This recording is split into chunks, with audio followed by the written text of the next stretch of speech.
আজকে মাহফিল শেষ হওয়ার পরে আপনি যখন বাড়িতে যাবেন, আপনি গিয়ে যদি বলেন কুমিল্লা নাগাইশের পিরসাহ হুজুর আসছিল, পিরসাহ হুজুর বইলা দিছে অলি অলি অলি।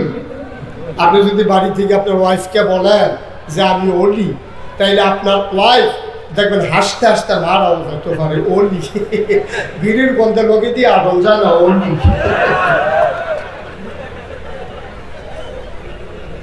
এই যে ভাইয়ারা, এই কি শুরু করছেন আপনারা?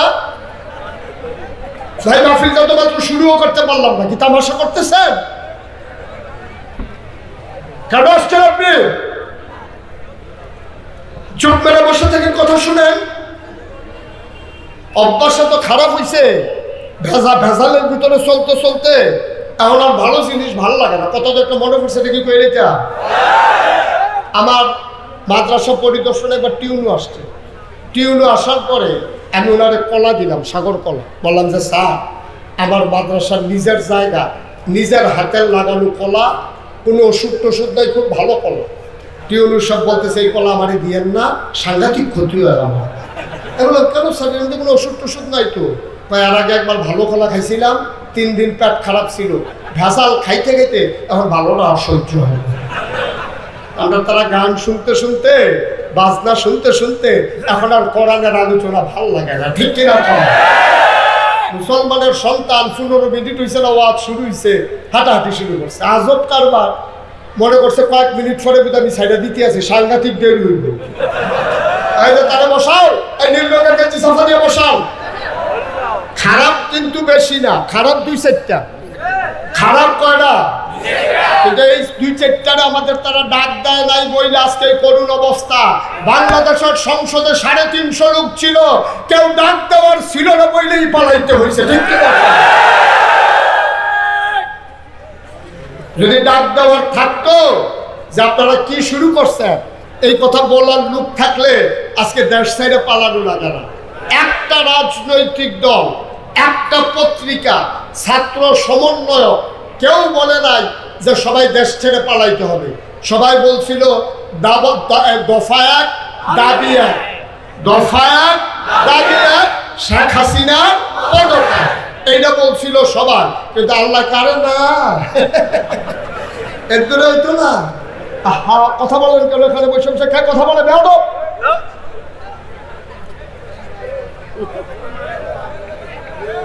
জীবন যদি যায় চলে যা, ঈমান ছাড়া যাবে না। জীবন যদি যায় চলে যা, ইসলাম ছাড়া যাবে না।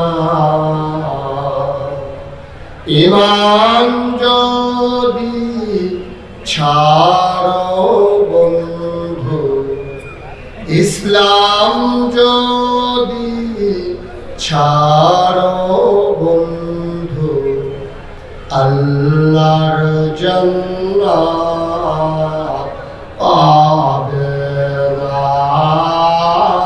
আল্লাহ আলাদা বয়সটা যেন আরেকটু কমাইতে হবে, ভালো আছে আরেকটু কমাই।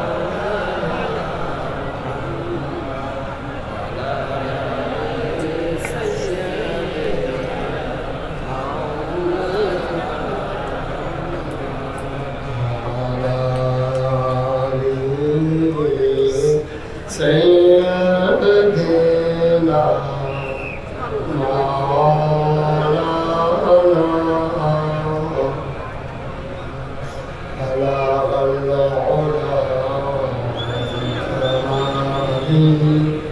كشفت بجماله حسنت جميع خصاله صلوا عليه عشق محبوب خدا जिस दिल में हासिल नहीं लाखों मुक़बिल हो तो मगर ईमान में कामिल नहीं बलगल उला कमालिही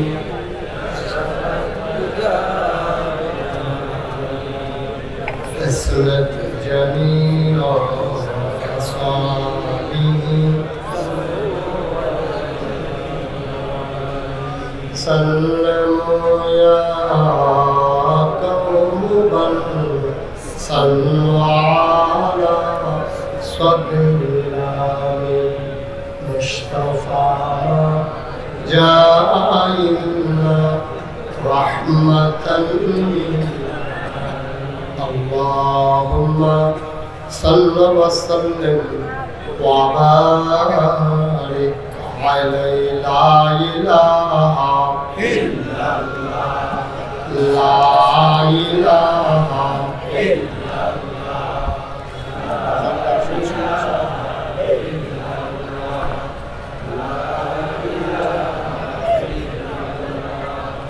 ला इलाहा ला इलाहा ला इलाहा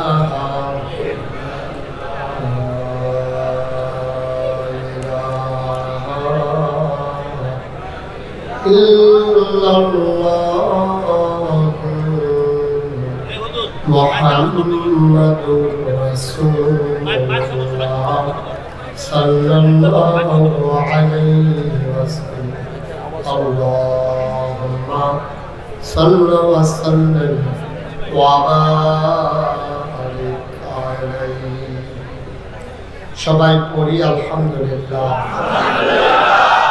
জোরে পড়ি আর জোরে আল্লাহ তাবারক ওয়া তাআলার দরবারে আমরা লাখ কোটি শুকরিয়া জ্ঞাপন করছি যিনি আমাদেরকে ঐতিহ্যধন্য লক্ষ্মীপুর জেলার চন্দ্রগঞ্জ উপজেলা 13 নং দিঘুলি ইউনিয়ন ইসলামী সমাজ কল্যাণ পরিষদের উদ্যোগে তাফসীরুল কোরআন মাহফিল উপলক্ষে আজ 4 নভেম্বর রোজ সোমবার বরকতময় দিন শেষে অন্ধকারের চাদর যখন পৃথিবী ঢেকে দিয়েছে, কর্মমুখর কর্মব্যস্ত আনন্দ ঘন একটি দিন অতিবাহিত করার পরে স্বাভাবিকভাবে ক্লান্ত পরিশ্রান্ত অবসন্ন এ পিঠ যখন বিছানা চায়, দু চোখ যখন ঘুম চায়, এ দেহ যখন আরাম চায়, সব কিছু হারাম করে দিয়ে সুজলা সুফলা সোনার বাংলাদেশে এ অজপাড়া গায়ের নিবৃত পল্লীতে ছায়া ঘেরা মায়া ভরা সুন্দর সুনিবিড় সুশৃঙ্খল পরিবেশে মাথার উপরে সামিয়ানা, নিচে বসার জায়গা, লাইটিং মাইকিং এর ব্যবস্থা করে এই এলাকার হাজার হাজার মানুষ থেকে যাচাই করে বাছাই করে করুণা করে দয়া করে মায়া করে সকল প্রকারের ঝামেলা থেকে মুক্ত রেখে অসুস্থতা থেকে সুস্থ রেখে যিনি আমাদেরকে আসার বসার কিছু কথা শোনার সুযোগ করে দিলেন, হৃদয়ের সবটুকু আবেগ উচ্ছ্বাস ভালোবাসা আপত্তি কাপতি মিনতি জমা করে মাবুদের শিখানো কালেমা দিয়ে চিৎকার করে সবাই পড়ি আলহামদুলিল্লাহ। জনাব সাহেবে সদর আজকের এই মাহফিলের জনাব সভাপতি, ইসলামী সমাজ কল্যাণ পরিষদের সম্মানিত সভাপতি মৌলানা মাসউদুল করিম সাহেব আমার পূর্বে কথা বলেছেন। হৃদয়ের কাছের মানুষ, মন থেকে যে মানুষটিকে ভালোবাসি লক্ষ্মীপুরের কৃতি সন্তান আওলাদের রাসূল এবং বাংলাদেশ মাজলিসুল মুফাসসিরিন লক্ষ্মীপুর জেলার সম্মানিত সভাপতি, হায়দরগঞ্জ তাহেরিয়া আর.এম. কামিল মাদ্রাসার সম্মানিত সহকারী অধ্যাপক হযরত মৌলানা সৈয়দ মাহবুব ইজ্জুদ্দিন জাবেরী সাহেব, কথা বলেছেন হযরত মৌলানা নূর মোহাম্মদ রাসেল সাহেব। আজকে উপস্থিত হওয়ার কথা ছিল লক্ষ্মীপুর সদর উন্নয়ন ফাউন্ডেশনের সম্মানিত চেয়ারম্যান, জননন্দিত নেতা, বাংলাদেশ ইসলামী ছাত্র শিবিরের সাবেক কেন্দ্রীয় সভাপতি ডক্টর মোহাম্মদ রাজাউল করিম সাহেব। উপস্থিত এই এলাকার বিভিন্ন মসজিদের ইমাম সাহেবান, ওলামায়ে কেরাম, মুরব্বিয়ানে আযম, কলিজার টুকরা যুবকেরা, পর্দার আড়ালের মা ও বোনেরা, সবার প্রতি আবার আবারও আন্তরিক সশ্রদ্ধ সালাম। আসসালামু আলাইকুম ওয়া রাহমাতুল্লাহি ওয়া বারাকাতুহু। আমি লক্ষ্মীপুরে এর আগে একবার এসেছিলাম একটা মসজিদ প্রাঙ্গণে। এরপরে ওয়াজ উপলক্ষে লক্ষ্মীপুরে আমার আসা হয়নি, বিভিন্ন সেমিনার সিম্পোজিয়ামে এসেছি, কিন্তু ওয়াজ উপলক্ষে এটাই আমার জীবনের প্রথম আসা। যদিও আমি এখানে প্রথম এসেছি, আপনাদের আতিথেয়তা, আপনাদের বরণ করা, আপনাদের হৃদয়ে নিংড়ানো ভালোবাসা, হৃদয়ের উষ্ণতা আমাকে অভিভূত করেছে, আমাকে বিমোহিত করেছে, আমাকে মুগ্ধ পুলকিত করেছে। আমি দোয়া করছি এ মধুর সম্পর্কটুকু কিয়ামতের ময়দানে আল্লাহ যেন আমাদের জন্য নাজাতের উসিলা বানিয়ে দেন। সবাই মিলে আমিন। মাইকে বিট দিও না, বিটটা বন্ধ করে। বন্ধুগণ, শুরুতেই একজন দেখলাম বললো যে মাইকের আওয়াজ কম। আওয়াজ ঠিক আছে, আপনাদের আওয়াজের সাথে মাইক কুলাইতে পারতেছে না। আপনারাও আওয়াজ করেন, মাইকেও আওয়াজ করে, আপনারা জিতছেন, মাইক ঠিক গেছে। আপনারা একটু চুপ মারেন, মাইক ইনশাল্লাহ জিতে যাবে ইনশাআল্লাহ। মাইক সম্পর্কে আমার ধারণা আছে, ভালো মাইক, ওনারাও চেষ্টা করেছেন কর্তৃপক্ষ। আমরা একটু চুপ মেরে থাকি, তাহলে কথা শুনতে আমাদের জন্য সহজ। আমি তো আপনাদের এলাকায় নতুন, আমার ওয়াজের কিছু নিয়ম কানুন আছে, আমার ওয়াজের কিছু নিয়ম কানুন আছে। আমার ওয়াজে কেউ দাঁড়িয়ে থাকলে আমি ওয়াজ করতে পারি না, এটা আমার একটা সমস্যা। আমি অনেক ডাক্তারের লোকে আলাপ করছি, এটার কোনো চিকিৎসা হবে না। আমি জিজ্ঞাসিলাম যে ভাই এটার কোনো চিকিৎসা না হলো, ওই যারা দাঁড়াই থেকে বইয়া যাওয়ান গা, এটা একটা চিকিৎসা হবে। সবাই বসেন, একজন লোক দাঁড়িয়ে থাকার দরকার নেই, বস।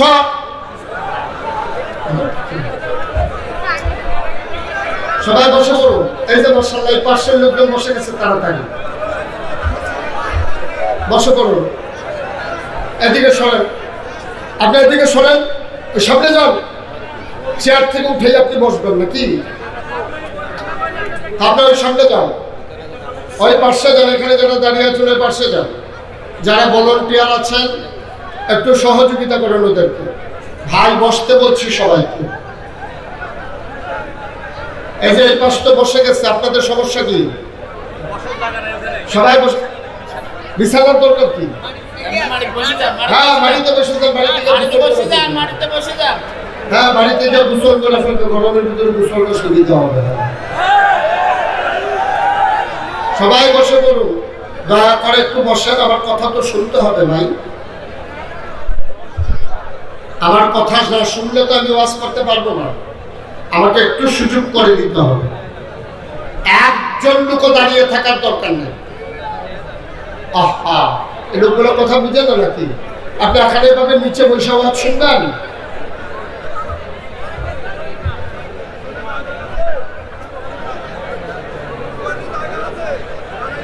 किसे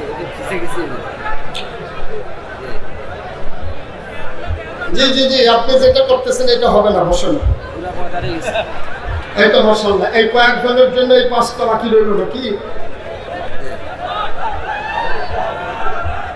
কথা বললেন না, এটা কোরআনের মাহফিল, এটা খামখেয়ালির বিষয় না, এটা হই হুল্লোড় চিৎকার চেঁচামেচির জায়গা।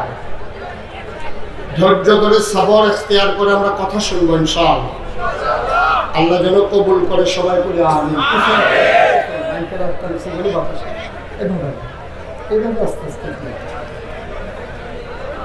পিছনে আমার উপরে না, পিছন দিক। জি ভাইয়েরা, একটু সুযোগ দিতে হবে আমাকে। আমি যখন যেটা বলতে বলি সবাই আওয়াজ করে বলবেন ইনশাআল্লাহ। আমি একটু প্র্যাকটিস করি। হ্যাঁ, বলেন সুবহানাল্লাহ। সবাই বলছেন? মঞ্চের ওনারাই তো বলেন, আস্তে বলছে না? আস্তে বলছে। আমার দিকে ঘুরে বসে, আমার দিকে ঘুরে। আমি তো দেখা দেখা ওয়াজ করি, তো আরো সামনে এসে বসেন, আমার দিকে ঘুরে বসেন। আপনি আরো সামনে আসেন, ঘুরে ঘুরে এদিকে ঘুরে। মাশাআল্লাহ, সভাপতির চেয়ার একটু ঘুরাই দেন, একটু কোনাকুনি করে দেন, কোনাকুনি। হ্যাঁ হ্যাঁ, সুবিধা হয়েছে না? এখন পরে এটা কি আওয়াজ হলো ভাই? এটা কি খেলা নাকি যে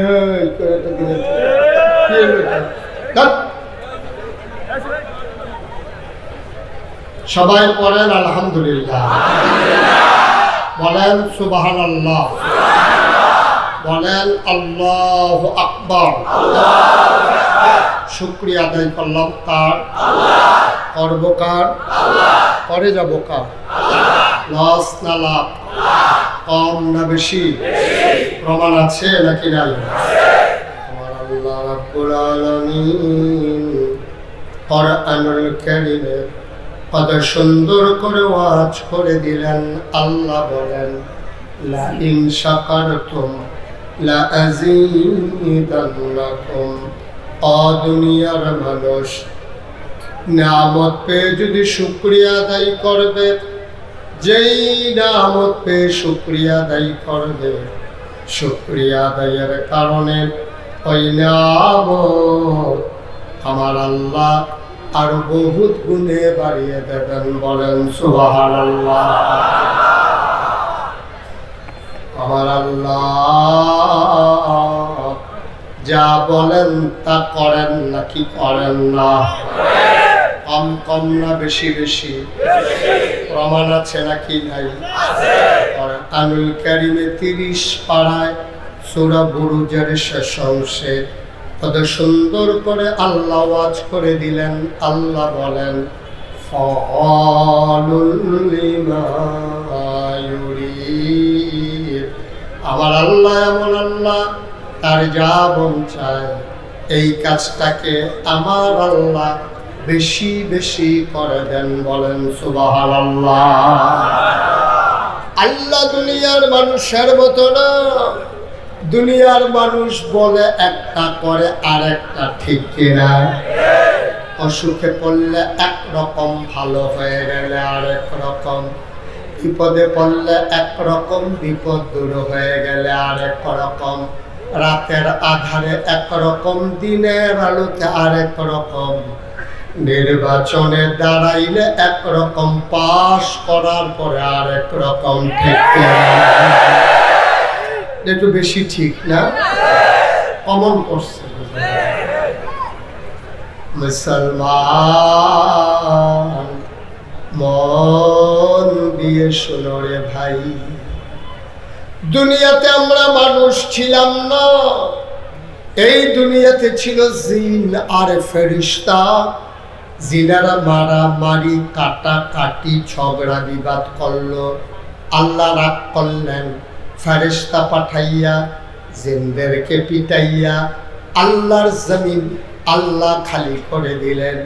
আল্লাহর জমিন আল্লাহ খালি রাখবেন না, তিনি ইমার্জেন্সি অ্যাসেম্বলি কল করলেন, সংসদের জরুরি অধিবেশন। সেখানে স্পিকার হলেন স্বয়ং আল্লাহ। মেম্বার অফ পার্লামেন্ট হলো সমস্ত ফেরেশতারা। বলেন সুবহানাল্লাহ। গোটা বিশ্ব পরিচালনার জন্যে রাষ্ট্রীয় অবকাঠামো আছে। যেমন আমেরিকাতে হোয়াইট হাউস, ব্রিটেনে পার্লামেন্ট, জার্মানিতে সিনেট মেম্বার, ভারতে লোকসভা, মধ্যপ্রাচ্যে মজলিসে শোয়া, আর বাংলাদেশে হচ্ছে সংসদ। আজব বিষয় কি জানেন? সংসদ হচ্ছে নীতি নির্ধারণী ফোরাম। ওরা রাষ্ট্রের পরিচালনা করবে, নীতি নির্ধারণ করবে। আমরা গত সংসদে দেখলাম যেখানে বুদ্ধিজীবী, যেখানে থাকার কথা আইনজ্ঞ, যেখানে থাকার কথা জাতির বিবেক, সেই সংসদ দখল করে নিয়েছিল নর্তকী, গায়কী আর সুদখুর, ঘুষখুর, মদখুর, ক্যাসিনো চালানোওয়ালারা। ঠিক কিনা?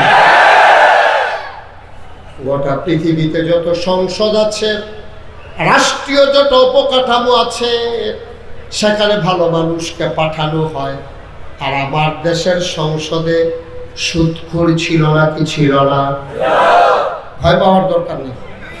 বিপদ আসলে আমার উপরে আসবে, আপনারা আপনাদের মতো জবাব দিয়ে। হুকুমের আসামি হলে তো আমি হবো। আমি কইছি দেখেন, আপনারা কইছেন, সমস্যা নেই। মুসলমান, বাংলাদেশের সংসদে সুদখোর ছিল না কি ছিল না? ঘুষখোর, মদখোর, ক্যাসিনো চালায়, গান গায়, নাচে, আজে বাজে মানুষ দিয়া সংসদ পরিপূর্ণ। আমার আল্লাহ তাবারক ওয়া তাআলা ইমার্জেন্সি অ্যাসেম্বলি কল করলেন। আল্লাহর যে সংসদ, সেখানে স্পিকার হলেন স্বয়ং আল্লাহ, মেম্বার অফ পার্লামেন্ট হলো সমস্ত ফেরেশতারা। বলো সুবহানাল্লাহ। এই যে ভাই, এই যে ওনারা আমার দিকে তাকাইতে কর, এই যে আমি আপনার ডাকতে আসছি, দোকানটা খুললে সারতাম পারলাম না, আপনি এখন বাহির দেন, কারবারটা কি? মাত্র ওয়ার্ড শুরু হয়েছে না, উঠে শুরু হয়েছে। আপনি আইসিলেন কি লিগা? কারা কইছে আইতে? হ্যাঁ, চিন্তাও করবেন না, উঠে সাফা দিয়ে বইয়া থাকে মাহফিলের ভিতরে উঠে অভ্যাস খারাপ হয়ে গেছে। আমার মনে হয় জান্নাত দিলে এবার বাড়ি যেত গেছে, সারসে উঠতো না। আমিন কর, জোরে কর। এখন আল্লাহ ইমার্জেন্সি অ্যাসেম্বলি করবেন, কথা মনে আছে? আল্লাহর একটা সংসদ আছে, সেখানে সভাপতি স্পিকার হলেন আল্লাহ, মেম্বার অফ পার্লামেন্ট সমস্ত ফেরেশতারা। আল্লাহ ডাকলেন, ফেরেশতারা জানতে চাইলেন, মাওলা ও রব্বে কারীম, কেন আমাদেরকে ডেকেছেন? আলোচনা হয়েছে লক্ষ কোটি বছর আগে, ১,৫০০ বছর পরে আমরা যেন আজ এই ৪ঠা নভেম্বর ২০২৪ দিঘুলি ইউনিয়নের মানুষগুলো যেন সে আলোচনার বিষয়টুকুন জানতে পারি। আল্লাহ সে আলোচনার বিষয়টুকুন কোরআনুল কারীমে কোট করে দিয়েছেন। সুবহানাল্লাহ বলবেন না? সেদিন আলোচনাটা কি হয়েছিল আমরা অনেকেই জানি, আমরা অনেকেই পারি। চলেন সবাই মিলে পড়ি। কোরআনে ঢোকার আগে মারদুদ শয়তান থেকে ফেরেছে যিনি রহমান, যিনি রহিম, তার নামে চলেন শুরু করি, সবাই পড়ি। আউযু বিল্লাহি মিনাশ শাইতানির রাজীম। বিসমিল্লাহির রাহমানির রাহিম। ইন্নী জাইলুন ফিল আরদি খলিফা। আল্লাহ ডেকে বললেন, আমি একটা কওম বানাতে চাই, একদল মানুষ বানাতে চাই, যাদের পরিচয় হলো তারা আমার খলিফা। সুবহানাল্লাহ বলবেন না? ফেরেশতারা বলল, বানাবেন না, মানুষ বানাবেন। ওরা মারামারি করবে, কাটাকাটি করবে, ঝগড়া বিবাদ করবে, টাকা হাওলাত নিয়ে ঘুরাবে, জমিনের হাল চাষ করতে করতে আরেকজনের জমিনে ঢুকে যাবে, দোকান বাকি খাইলে ফেরত দেওয়ার কথা মনে থাকবে না। মানুষ বানাইবেন, ভোটের বাক্স লইয়া উঠা দিব তো। আছে নাকি নাই? আমি কইছি আছে নাকি নাই, থাকলে দরকার, থাকলে না আপনারা কইতে আছে। কই আছে? গত 4 বছর আগে আমার মাহফিল ছিল কুমিল্লা চান্দিনা, হয়েছিল। কথা কইতেন না, এখন কথা কই না, আমার লগে বয়ান দরকার ছিল না, কথা কইয়াম হয়েছিল চান্দি। তো চান্দিনা মাহফিলে যখন আমি বলছি ও ফেরেশতারা কইছে মানুষ বানাইয়েন না, ভোটার বাক্স লইয়া উঠা দিব তো। সব দাঁড়াই গেছে, হুজুর ফাওয়াজ করেন না, এখন আর বাক্স লইয়া দৌড়াদৌড়ি না। আমি তো আওয়াজ, তারা তো আও নাই। শেষ পর্যন্ত আমি কয়েকজন মুরব্বীর গেলাম, ভাই আমি দি কইতে আছি বাক্স লইয়া দৌড় দিব, তারা দি কয় নাই। মুরব্বীরা আমার দিকে চাইয়া কয়, হুজুর বাক্স লইয়া দৌড় দিব কি লেখা, বুড়ে দৌড়াই। ভোট থাকলে না বাক্স লইয়া দৌড়, ভোটে নাই বাক্স লইয়া দৌড় দিব, কারবার তো আগের রাইতে খতম। আমি তুমি দামি মামি কি কি তারা তারা দেব, হ্যাঁ বাক্স লইয়া দৌড়াদৌড়ি দরকার নেই। নাউজুবিল্লাহ বলবেন না? ফেরেশতারা বললেন মানুষ বানাবেন না। আল্লাহ বুদ্ধিপূর্ণ যুক্তিপূর্ণ জবাব দিয়ে দিলেন। আল্লাহ বলেন ইন্নী আ'লামু মা লা তা'লামুন, আমি যা জানি তোমরা তা জানো না। বলেন সুবহানাল্লাহ। মানুষ বানানো হয়ে গেল। এই মানুষগুলো যেন জান্নাতে যেতে পারে, আল্লাহ তাবারক ওয়া তাআলা যুগে যুগে এই মানুষদের মাঝ থেকে যাচাই করে, যাদের গুনাহ নাই, গুনাহ হওয়ার সম্ভাবনাও নাই, এমন একদল মানুষকে আল্লাহ আমাদের জন্য নবী এবং রাসূল করে পাঠাইছে। সুবহানাল্লাহ বলবেন না? 1,24,000 বলো আর 2,24,000 বলো, অসংখ্য নবী রাসূল সবাইকে আল্লাহ একটা গুণ দিয়েছেন, অনন্য বৈশিষ্ট্য দিয়েছেন, যেইগুলা শরীয়তের ভাষায় বলা হয় মুআজ্জাজা।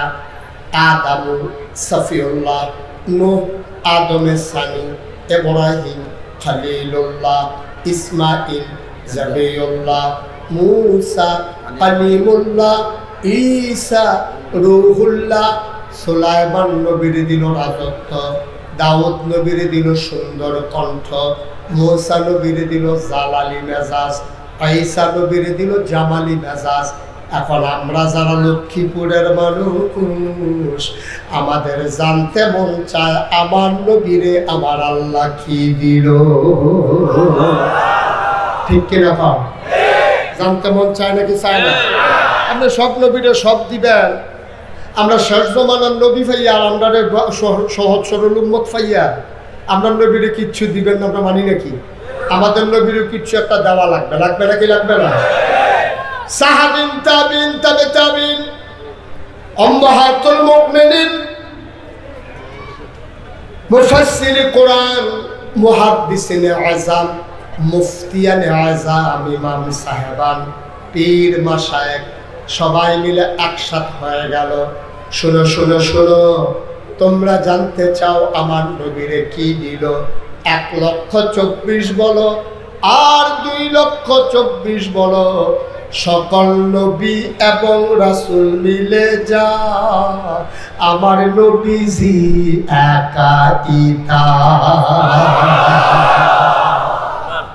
ইউসুফ নবীর সুন্দর চেহারা আমার মাঝে আছে নাকি নাই? দাউদ নবীর সুন্দর কণ্ঠ আমার মাঝে আছে নাকি নাই? আমার নবীর মাঝে দাউদ নবীর সুন্দর কণ্ঠ, ও মুসলমান, ইউসুফ নবীর সুন্দর চেহারা, মূসা নবীর জালালি মেজাজ, ঈসা নবীর জালালি মেজাজ, সবাই মিলে যা আমার নবীজি একাইতা। বলো সুবহানাল্লাহ। এই নবী তোমার আমার নবী। 1,500 বছর আগে আমার নবী হেরা গুহায় ধ্যানমগ্ন। আল্লাহর ফেরেশতা জিবরাইল এসে কয়, ও মুহাম্মদ, সবাই পড়েন লক্ষ্মীপুরের মানুষকে আবার বলা লাগলো নবীর নাম শুনলে কি পড়তে হয়? একবার না বারবার, দুই একদিন না প্রতিদিন, দুই এক সপ্তাহ না প্রতি সপ্তাহ, দুই এক মাস না 12 মাস, দুই এক বছর না সারা জীবন আমরা পড়ব সাল্লাল্লাহু আলাইহি। নবীর নাম যতবার আসবে আমরা পড়ব সাল্লাল্লাহু আলাইহি ওয়াসাল্লাম। আর যেন বলা না লাগে ইনশাআল্লাহ। হ্যাঁ, জিবরাইল এসে কয়, ও মুহাম্মদ, আজকে থেকে আপনি মুহাম্মদ ইবনে আব্দুল্লাহ না। মক্কায় আজও বাবার সন্তানের নামের সাথে বাবার নাম জড়াইয়া পড়ে, যেন আর জিজ্ঞেস করা না লাগে তোমার আব্বার নাম কি। তো মুহাম্মদ ইবনে আব্দুল্লাহ, আব্দুল্লাহর ছেলে মুহাম্মদ হিসাবে নবীকে সবাই চিনত। জিবরাইল এসে কয়, মুহাম্মদ, আপনি আজকে থেকে মুহাম্মদ ইবনে আব্দুল্লাহ না, আজকে থেকে আপনি মুহাম্মাদুর রাসূলুল্লাহ সাল্লাল্লাহু আলাইহি ওয়াসাল্লাম। নবী ভীত সন্ত্রস্ত, তিনি ভয়ে কম্পমান, গাল দুইটা তার লাল, চোখ দুইটা তার বড় বড়, কপালের ভিতরে মুক্তার দানার মতো ঘাম জমে গেছে। তিনি সেই হেরা গুহা থেকে পাহাড় ডিঙ্গিয়ে নিচে নামলেন, আসলেন আম্মাজান খাদিজার ঘরে। আম্মাজান খাদিজা দেখলেন নবী ভীত সন্ত্রস্ত, ভয়ে কম্পমান। আম্মাজান খাদিজা ছিলেন প্রভাবশালিনী মহিলা। তৎকালীন জামানায় তার উপাধি ছিল তাহেরা। তিনি ছিলেন পবিত্রা, ফাজলামির ভিতরে তিনি নাই। সেই জাহেলিয়াতের জামানায় তিনি ছিলেন উত্তম চরিত্রের অধিকারিণী, বলেন সুবহানাল্লাহ। ওনার প্রচুর সম্পদ ছিল। এর আগে ওনার 2 জন স্বামী ছিল। 2 জন স্বামী ধনাঢ্য মানুষ ছিল। তাদের অন্তকালের কারণে সবগুলা সম্পদ আম্মাজান খাদিজা পেয়েছেন। ওনার আব্বাও ছিলেন ধনী মানুষ, ওনার টাকাগুলো পেয়েছেন। আম্মাজান খাদিজা যখন দেখলেন নবী ভীত সন্ত্রস্ত, ডাক দিয়া কইয়া, ও স্বামী আমার। তখন নবীর নবুয়ত প্রকাশ পায় নাই। কয়, স্বামী আমার, আপনি কি ভয় পাইছেন? কেউ আপনার কিছু বলছে নাকি? নবীজি ডাক দিয়া কয়, খাদিজা, দুনিয়ার কেউ বলে নাই, আল্লাহর ফেরেশতা নাম নাকি জিবরাইল আমার এসে কয় আমি নাকি মুহাম্মদ ইবনে আব্দুল্লাহ না, আমি নাকি মুহাম্মদুর রাসূলুল্লাহ। এই কথাটা বলার সাথে সাথে আম্মাজান খাদিজা একটা সেকেন্ড দেরি করলেন না, একটা মুহূর্ত দেরি করলেন না। জানতে চাইলেন না কবে থেকে আপনি আল্লাহ রাসূল, কার জন্য রাসূল, কতদিন এই রাসূল থাকবে, কোন জনপদের জন্য রাসূল, একটা কথাও তিনি জিজ্ঞেস করলেন না। নবী বললেন আমি নাকি রাসূল। আর আম্মাজান খাদিজার সাথে সাথে রায় দিয়ে দিলেন আপনি অবশ্যই রাসূল। সুবহানাল্লাহ বলবেন না? আম্মাজান খাদিজা আমার নবীকে চিনত নাকি চিনত না? একসাথে দিন ছিলেন 15 বছর। আম্মাজান খাদিজার সাথে নবীজির যখন বিয়ে হয় তখন খাদিজার বয়স 40, নবীজির বয়স 25। নবুয়ত প্রাপ্ত যখন হলেন নবীজি 40, আম্মাজান খাদিজা 55। 15টা বছর একসাথে সংসার করলেন। স্বামী স্ত্রীর সম্পর্ক, একসাথে ঘুমাইলেন, একসাথে চললেন, একসাথে লেনদেন, একসাথে খাওয়া দাওয়া করলেন। চইলা ফিরা, বুইজা শুইনা, দেখা যায় না। আম্মাজান খাদিজা রায় দিয়ে দিলেন অবশ্যই আপনি নবী, বলেন সুবহানাল্লাহ। এখন এই প্যান্ডেলে হাজার হাজার মানুষ যারা আছেন,